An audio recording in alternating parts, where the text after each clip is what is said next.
finishing up my night. I am off now. I didn't stay to watch Brave World, not because I don't like Brave World. I love Brave World, but I got some temperatures to check tonight. I'm going to grab some popcorn on the way home for my wife. Now, she hates the UFC, MMA, in case any of you guys don't. I know you may not think that I'm an MMA person. I certainly don't train in MMA or go to a gym, but I do enjoy watching it. So I'm going to sit down and watch the UFC tonight. Luckily, I don't need my sunglasses. They've been stolen. It's nighttime. So I'm going to talk about the 3-year-olds real quick. I want to let the 2-year-old list marinate for a night. Very, very happy with what I saw today on the track for a number of reasons. Now, this is the time of year. We all know this. We're going to see some of the horses start to falter a bit as they start getting faster halves, faster quarters, simply because maybe they don't got it. Maybe they don't have it. I haven't seen it yet. Some horses where you're like, thought that horse should have been stronger. But again, like even there was a couple of horses still have winter corks left on. As you can imagine, it's very difficult for our two blacksmiths to keep up with 100 horses, 90 or 100 horses to shoe in a month here at Tomeco Training Center. So if a horse has got winter corks on, but his shoes look pretty good, they'll probably let him slide another week. Week turns into 10 days. You're going on 4.5 weeks. Got to get that horse shod. Magical Tom, his toes are very long. Hill Street Blues, very long. Enzo's corks were still all on today. So you got to give them a little break, right? And this is a time where you got to allow them a couple of weeks to put that muscle on where they have that, they can carry it too. It's a real cool time of year to be sitting behind the horses and see the transformations. It's a real awesome time of year. When you first start training them and you get a feel for them, it's real cool, and it's matched by this time of year when you see them start making those next steps. Anyway, those are the 2-year-olds. I'm going to get to the 3-year-olds almost there, boss. Just looked at the program. He's in Monday in a good spot. Harry Polton, what kind of year is Harry Polton having? 4.11 training average. Having a huge year. But like I said to everybody, you get good, classy horsemen, you know, with a lot of, much like good horses. Classy, back class, you know, nice people, and good horsemen, and give them good horses. It's nothing, no better feeling than that, and I guarantee you, Harry Polton, you know, been a long career for him. Shortly retired when he joined us. He retired for a little bit beforehand, and I know that you always miss the horses, and I'm so happy that he's having a good run. He deserves it. So almost there, boss, in a good spot on Monday, and looks like he can do some damage again. Amor Diener, speaking of damage, he looked a little off to me. Looked lame left hind. They're all. The vet in Pennsylvania that went over him, nothing conclusive was found, both on x-rays or palpitations, but there was obviously something left hind. So does that mean there's a little line there that we just can't see on x-ray yet? Or did he give himself what a vet might call a stinger? Did he hit himself in the qualifier at Ohio and you can only see it at top speeds? It is a thing. It does happen. So that's a possibility. I had them ship him back to Ohio, our vet, to go over him. Jason has zipped him along. I might actually even head over a day early to get a look at him myself. I like Amor Diener. I think he's going to have a good year for us. But to do that, he's got to be in good shape. So I'm going to head over and have a look at him, I think, Wednesday morning. Maybe Thursday morning, go a mile with him and see what we can see. Both myself, Jason, and the vet have hands-on to take a look at this guy. Just see what's going on. Hopefully it's an easy fix. Arches Rainbow's in Monday. Can't wait to see her go. Harry picked up the program. I think Harry thought he listed James by accident, and he's like, well, I said, James driving that filly Monday. He goes, I entered her with you. And I said, yeah, no, I changed it. I changed it myself. I'm going to stay home and watch Arches Rainbow.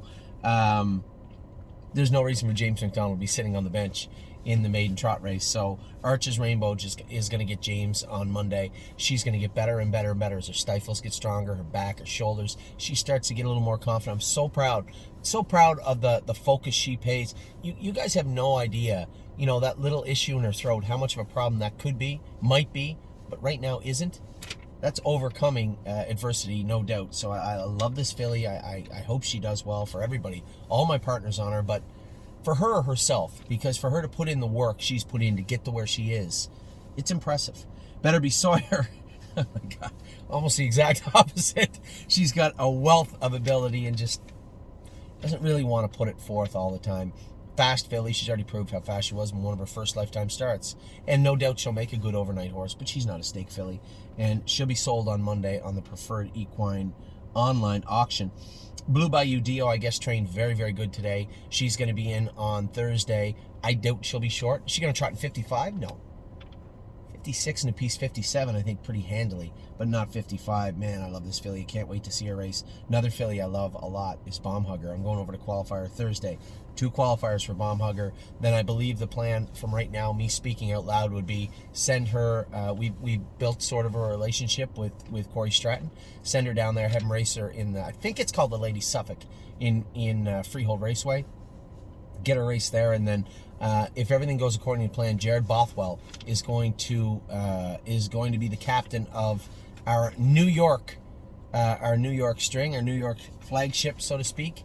He's going to be training at a Tioga Downs, so be a good spot for a horse like Bomb Hugger, also for preps in between her races and whatnot. So I hope that works out. Now, Jared says he's going to move over the 1st of May, which is great. That gives Corey Stratton time to race this filly in Freehold, and then send her back. I have to look and see where her second stake race is and go from there.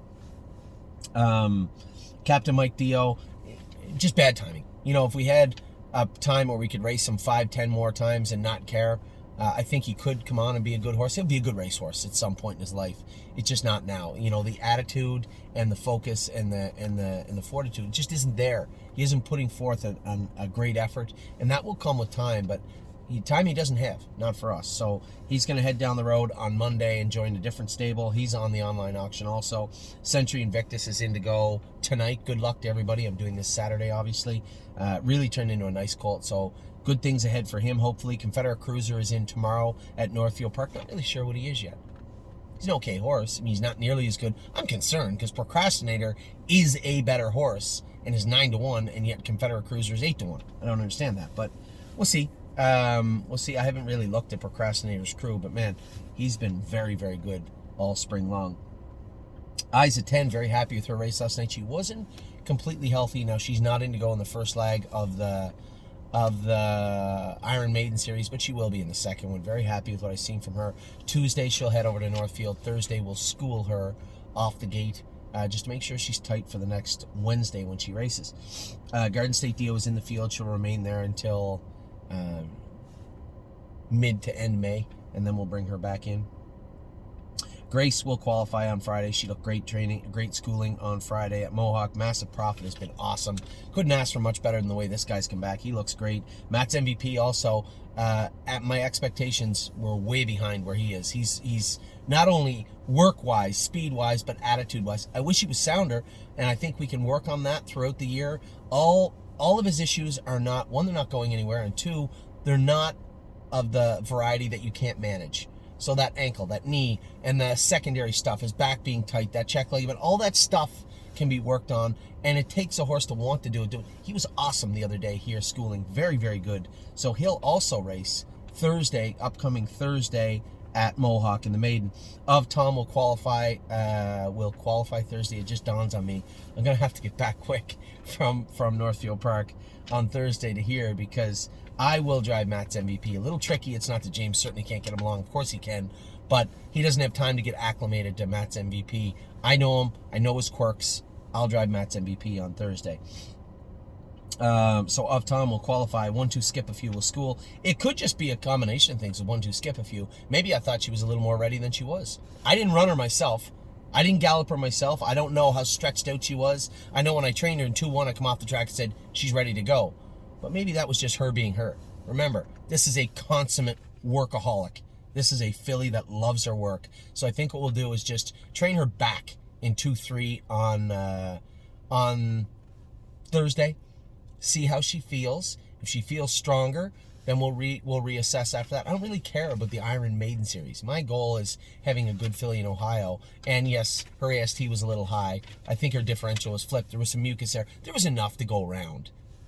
But at the core of it all, I got to think to myself, maybe she needs a couple more training trips. Peanut Butter and Jelly will be in to go this week sometime, I guess. I'd like to see her draw inside and get raced. And that's nobody's fault, just the way the draw shook down. Procrastinator has been great. I can't wait to see him race tomorrow night. Purple Aura trained good. She's back on track. A couple of weeks she'll be ready to rock, which is right on time for her. Renegade Gypsy will school again this week. As you know, we put him on Lasix. We'll school him on Lasix. Yeah, that extra training trip will go a long way. Went a mile in 2 minutes the other day. Looked a little light on the end of it. But that's just that end. He's a big colt with a big, heavy frame. Just going to take a little more work to get him there. Resolute Bay was fantastic last week. I don't think he'll get in this week. We have a couple other horses. Blue Bayou Dio is going to get in before anybody. We have Kemp, Resolute Bay. I think there's another one in there somewhere also.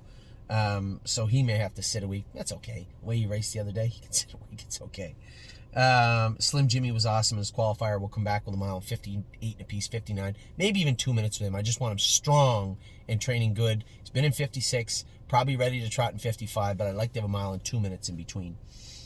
Stonebridge Ducati will race next week, I assume, wherever Mario decides to put him in. He was great in his last start. Very, very impressed with the way this colt raced. Keep in mind, this guy's eligible to the City of London Trotting Series also. So is Tioga Sunshine, who we'll talk about in a second. Sweet on Pete was fantastic. I schooled her off the gate virtually by herself. 56 and 4, 57 in the rain the other day. She's ready to rock also. Very similar to Slim Jimmy. We'll do a little work on her, come back with a 2-minute mile, and then down to Miami Valley. I suspect Brett Miller will drive her unless he has somebody else's to drive. If I have to go, I'll go. I think I'm more needed in Northfield with these other ones. 3 Point Blue Chip, I reported he's going to be qualifying this weekend. Obviously, I was wrong. They said he had some pimples in his throat, and he had one foot that was a little hot. They wanted to wait one more week. So I told Julie, no problem. Not a big deal at all. You start him when you feel you should start him. You don't have to worry about me or anybody else. You guys train the horse. You do what you think is best. Taiwan On's ready to go now. Did a little work on here. There's the other numbers, a 2-horse. We got some heavyweights ready to go right now. Tioga Sunshine. Taiwan On, I'd love to talk. I could talk all day about Taiwan On. I think this is going to be a very, very good horse for us this year. Tioga Sunshine was, she's not a very, very good horse, but she's handy. She's handy. She doesn't lie. She'll do what she can do and nothing more. There is a gas tank there. When the light comes on, the show's over. And that's the way it is with her, but there's no bones about it. I don't think it's her being sour or ignorant, rude. She just is what she is. I think she'll do very good in London. I think she'll be a fun grassroots filly out for us all year. Very happy with what she's done, and Deb's done a great job with her also. Twinbee Habanero's ready to start back Monday. Can't wait to get him going again. I saw something right before, and he was sore that day when I trained him in 212. That chip was there. I guarantee you it was there. So I can't wait to see what this horse looks like with these OCDs out. I can't wait, because I think we could be sitting on a nice horse. Could be wrong. It's going to be useful regardless. I guarantee you he's going to race.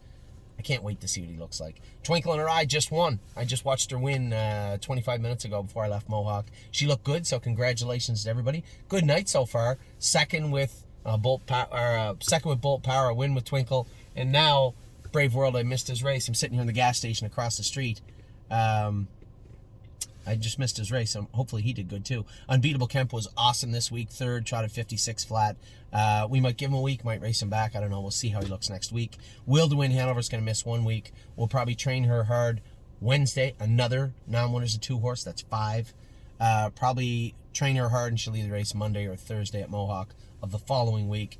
And World 4-2 qualified great the other day. Very, very good shape. He'll be heading to Pennsylvania very soon. So those are the 3-year-olds. I don't think I'm going to do the 2-year-olds. Not enough light. I'm not staying in the gas station all night.